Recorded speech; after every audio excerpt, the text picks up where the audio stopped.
Debate show अब बहस का मंच नहीं, बदतमीजी का अखाड़ा बनते जा रहे हैं। एक टीवी डिबेट में मौलाना साजिद रशीदी ने सपा सांसद डिंपल यादव पर शर्मनाक टिप्पणी की, जिसके बाद मंच पर ही उनकी पिटाई हो गई। समाजवादी कार्यकर्ताओं ने कहा, जो महिला का सम्मान नहीं करता, उसे मंच पर जगह नहीं मिलनी चाहिए। दूसरी घटना में करणी सेना के योगेंद्र राणा ने सपा सांसद इकरा हसन पर बेहूदी टिप्पणी कर दी। निकाह की पेशकश करते हुए सोशल मीडिया पर अभद्र बातें लिखीं, जिसके बाद एफआईआर दर्ज की गई। अब इन दोनों घटनाओं पर सपा के उत्तराखंड प्रभारी नदीम अख्तर का कड़ा बयान आया है। कहा, अब जवाब शब्दों से नहीं, मैदान में दिया जाएगा। साथ ही सवाल उठाया, आखिर डिबेट में ऐसे मौलानाओं को क्यों बुलाया जाता है जो बहस की नहीं, बदतमीजी की भाषा बोलते हैं।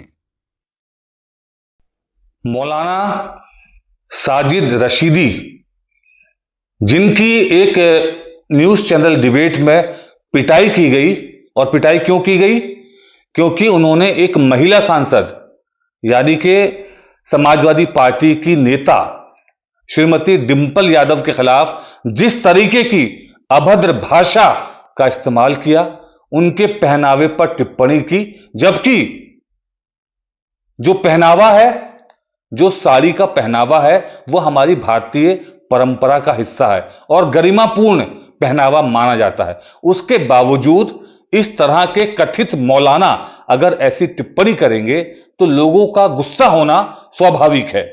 और केवल यह मौलाना नहीं, इसके अलावा जिस तरीके की डिबेट्स में, न्यूज चैनल्स डिबेट्स में आजकल दाढ़ी टोपी वाले एंकर्स की बदसलूकी का शिकार होते हैं, वहां पर आए हुए अलग अलग पार्टियों के प्रवक्ताओं की बदसलूकी का शिकार होते हैं, गालियां खाते हैं, तो मैं उनसे पूछना चाहता हूं, क्या तुम एक समाज के ठेकेदार हो? तुम्हें यह अधिकार किसने दिया कि तुम पूरे समाज का प्रतिनिधित्व करो इन डिबेट में जाकर? आपका काम अपने धर्म से संबंधित, ईमान से संबंधित, अपनी शरीयत के अनुसार और अपनी शिक्षा के अनुसार अपना योगदान देना है, ना कि इन राजनीतिक परिचर्चा में शामिल होना और ह्यूमिलिएट होना, एक समाज को नीचा दिखाना। आपको इस तरीके की कार्रवाई आगे भी देखने को मिलेगी अगर यह नहीं रुका। और इसके साथ साथ जिस तरह से इकरा हसन माननीय सांसद के खिलाफ योगेंद्र राणा ने शब्दों का इस्तेमाल किया, आने वाले वक्त में अगर उनकी भी कुटाई इस तरीके से हो जाए तो कोई भी अतिशयोक्ति नहीं होगी। तो मैं सबसे कहना चाहता हूं, हम किसी भी प्रकार की हिंसा का समर्थन नहीं करते हैं, लेकिन अगर आप लगातार इस तरीके की भाषा का, शब्दावली का, गालियों का इस्तेमाल करोगे तो बदले में आपको भी गालियां ही मिलेंगी और साथ ही साथ आपकी कुटाई भी हो सकती है। समाजवादी पार्टी सभी वर्गों को साथ लेकर चलने वाली पार्टी है और तुष्टीकरण के आरोप लगाने वाले वो लोग हैं जो आज धर्म के नाम पर राजनीति कर रहे हैं, जो नफरत की राजनीति के जरिए इस देश में बंटवारा करना चाहते हैं।